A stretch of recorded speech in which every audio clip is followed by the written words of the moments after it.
record on this computer.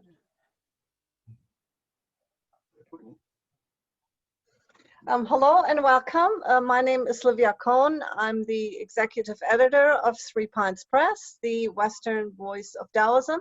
And we're very excited because we do have a new book coming out in October, which is the translation of a very important medieval Taoist text. And the author of the book, the title is Declarations of the Perfected. And the author of the book is Thomas E. Smith. And I'm very happy today to have Thomas here. And we will ask him a few questions. So welcome, Thomas, and please tell us a little bit about yourself. Hello. I have a very ordinary name, Thomas E. Smith, and if you Google me, you'll find millions of hits. Because there's so many Tom Smiths walking around. But I graduated from the University of Michigan in 1992, got my doctorate in Chinese there. The academic route didn't pan out at that time. Jobs were scarce. And so I did the other thing that I knew I was talented in, and that was I moved to Taiwan with my wife after a few years, and I started translating full time. And most of it was essays, materials for art galleries, and other things like that, museums. I did a couple things for the National Palace Museum. If the regular person there was too busy, then I'd get his overflow sometimes. Then later, about 2 years after moving to Taiwan in 1996, I started working for Taiwan's Bureau of Foreign Trade. And that was like a crash course in economics for me because I had never studied anything in the social sciences to speak of. I managed to survive that first couple of weeks, and then I stayed there for the next 22 years. Wow. And until 2016, I was there 20 years then. I thoroughly enjoyed working there, and they even sent me overseas a few times on trips. Then meanwhile, as for my academic work, I have continued to do my own research, though for a few years I had to put it all aside. And then I thought about doing Jun Gao starting already in the 1990s. But at that time, I was so busy. But I started getting really seriously starting on it around 2002. Oh, good. By that time, the internet was starting to really develop. Yeah. Once I got started. Yeah. That's very good. So you have a long history of working with medieval Chinese texts. And you mentioned the title of this text that we're now publishing the second volume of. It's called Jun Gao, and yes. The translation is the Declarations of the Perfected. And so if you would talk a little bit about what this text is and what its importance is in the history of Taoism.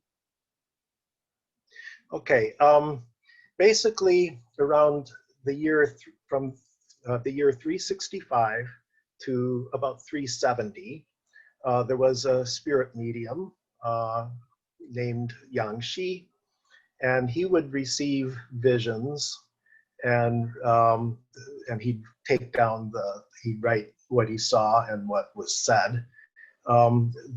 These spiritual beings called the perfected, the Jinren, would visit him when he was in a kind of a trance-like state. And he would write these things down for the person basically whom he was working for, and that person was named Shimi.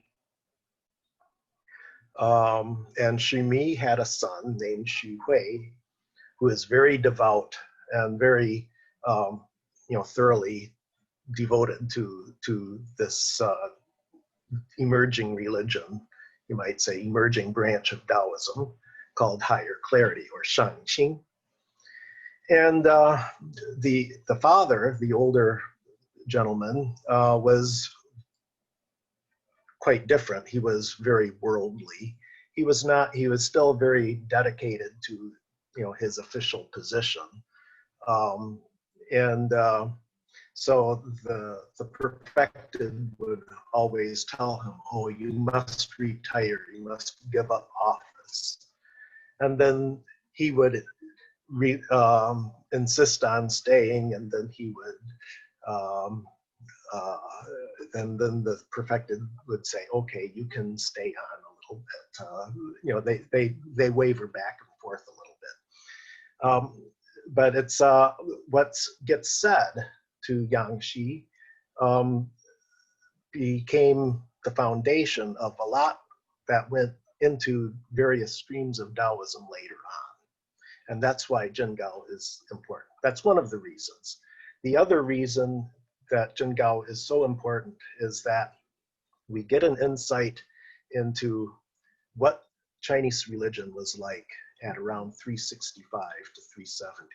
And it's quite different than what it is today. Taoism back then is not the Taoism that we think of today. It was quite different.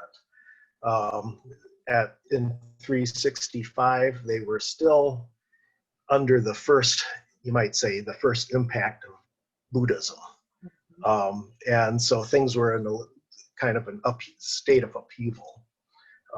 Even in the Jun Gao, you have certain passages like the fifth fascicle, where it speaks of, say, sexual practices in a very positive way. And then in the sixth fascicle, you have completely the opposite. They say, oh, sex is terrible, and a man, marriage and children it's like the maw of a tiger, and men throw themselves into it willingly. It's completely the opposite. And what's going on? It's the Buddhist impact, the idea of monks taking vows of celibacy versus what was in China before that, where there was no sex and marriage were viewed very positively. Okay, very good. So in this particular volume that's now coming up, you're translating the fascicle, I think 5 through 8, and Yes. the total book has, what, 20, I believe, with maybe one of them being more like a postface, like a general editorial commentary.